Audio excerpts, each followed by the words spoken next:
हम लोग आज एक्सरसाइज 6.2 के को करने वाले हैं क्लास 9 के लिए। बेसिकली ये पैरेलल लाइंस के कंसेप्ट पे बेस्ड है। सबसे पहले आपको पैरेलल लाइंस के कंसेप्ट को समझना होगा। अगर दो लाइन पैरेलल्स होती हैं, अगर ए बी पैरेलल है सी डी के, समानांतर है, और जिसको एक एल एम ट्रांसवर्सल जिसको हिंदी में कहते हैं तिर्यक रेखा, वो क्या कर रही है, इस लाइन को दो पॉइंट पे काट रही है, P और Q पे। तो आप देख पा रहे हैं कि 8 एंगल्स फॉर्म हो रहे हैं।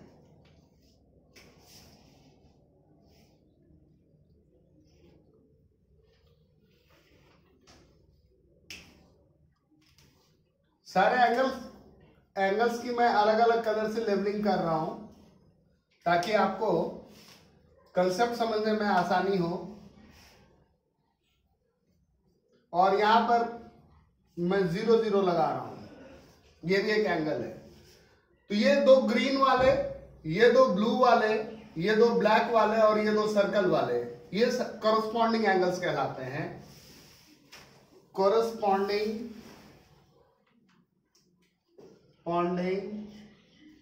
एंगल्स, जिसे हिंदी में कहते हैं संगत कोण। और ये इक्वल होते हैं। क्या होते हैं? Equal. Corresponding angles are equal.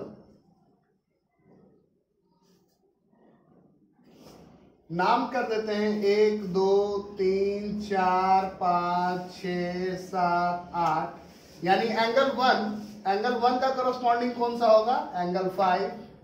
Angle 2 का कॉरस्पॉन्डिंग एंगल 6। एंगल 3 का कॉरस्पॉन्डिंग एंगल 7 और एंगल 4 का कॉरस्पॉन्डिंग एंगल 8। क्लियर? ये बात क्लियर है? अब देखिए,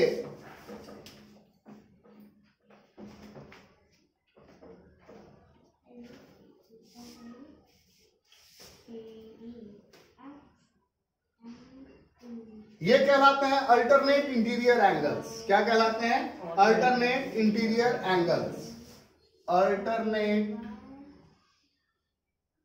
इंटीरियर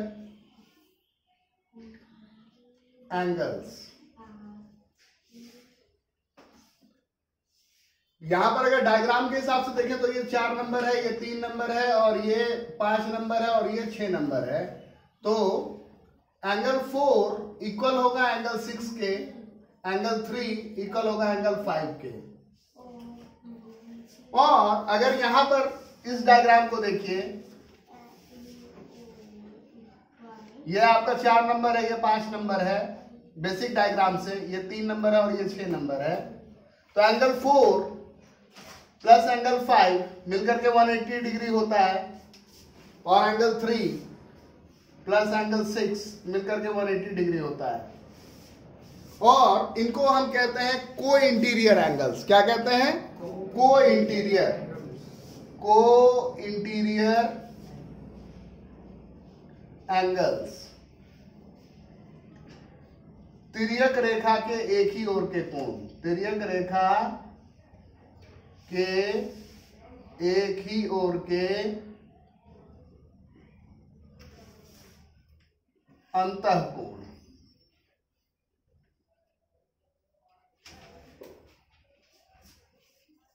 यानी अगर कभी भी इनमें से कोई सा भी कंडीशन कहीं पर सेटिस्फाई हो रहा हो तो हम बोलेंगे कि वो लाइन पैरेलल है। यानी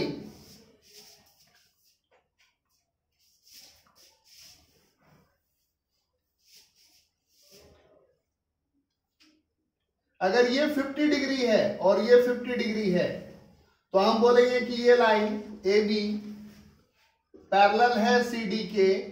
क्यों? क्योंकि अल्टरनेट इंटीरियर एंगल्स अंतः एकांतर कोण समान है। क्लियर?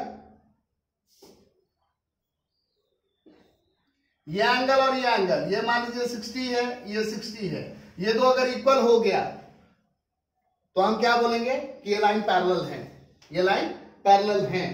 क्यों? क्योंकि कॉरस्पॉन्डिंग एंगल्स आर इक्वल।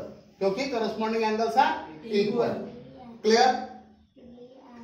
आप एंगल्स के कंसेप्ट में पहले भी बहुत कुछ जानते हैं। आप पहले भी बहुत कुछ जानते हैं। आप क्या क्या जानते हैं मैं बता देता हूं कि जब दो लाइन से दूसरे को काटते हैं तो vertically opposite angles are equal. आपको ये चीज पता है कि अगर 60 होगा तो ये वाला भी 60 होगा, ये वाला अगर 120 है तो ये वाला भी 120 होगा। क्यों? क्योंकि ये वर्टिकली अपोजिट एंगल्स हैं, जिनको हिंदी में कहते हैं शीर्षाभिमुख कोण।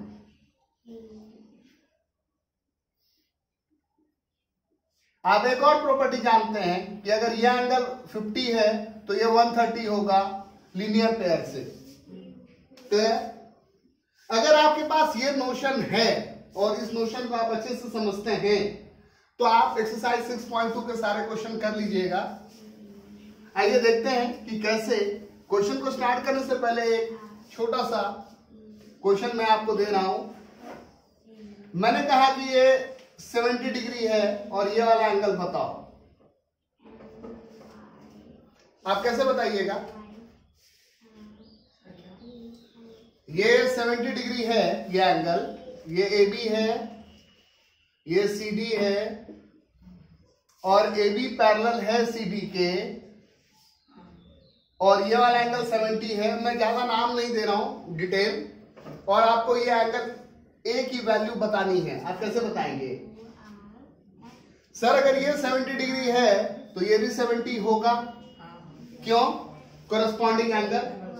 और ये अगर 70 है तो ये भी 70 होगा। क्यों? Vertically opposite angle. ठीक, क्लियर? हाँ। एक दूसरा अप्रोच, सर आपने कहा ये 70 है तो लीनियर पेयर से क्या हो जाएगा? 110 हो जाएगा। हो जाएगा 110। अगर ये 110 हो जाएगा तो ये वाला 110 हो जाएगा वर्टिकली अपोजिट एंगल। ये 110 हो जाएगा तो ये 110 हो जाएगा अल्टरनेट इंटीरियर एंगल। हाँ, और फिर ये अगर 110 हो जाएगा तो ये 70 हो जाएगा। क्यों? Linear pair. ठीक, तो कोई एक फिक्स अप्रोच नहीं है। आपके मन में जो अप्रोच आपको सही लगे और जो अप्रोच आप अप्लाई कर सकते हैं, आप वो अप्रोच को अप्लाई कीजिए। सॉल्यूशन तो आपके पास होगा, बस आपको रीजन लिखना पड़ेगा। क्लियर? क्लियर? मैं बोल रहा हूं ये एंगल 60 है, ये एंगल कितना होगा बताइए?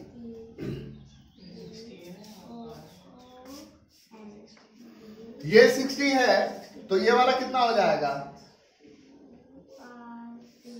60। क्यों? कोरस्पॉन्डिंग। और फिर ये और ये लीनियर पेयर, तो यानी ये कितना हो जाएगा? 120। क्लियर? कोई दिक्कत है? नहीं? समझ में आ रहा है बात? तो अगर ये बेसिक नोशन आपका क्लियर है तो अब आइए हम लोग क्वेश्चंस को करते हैं।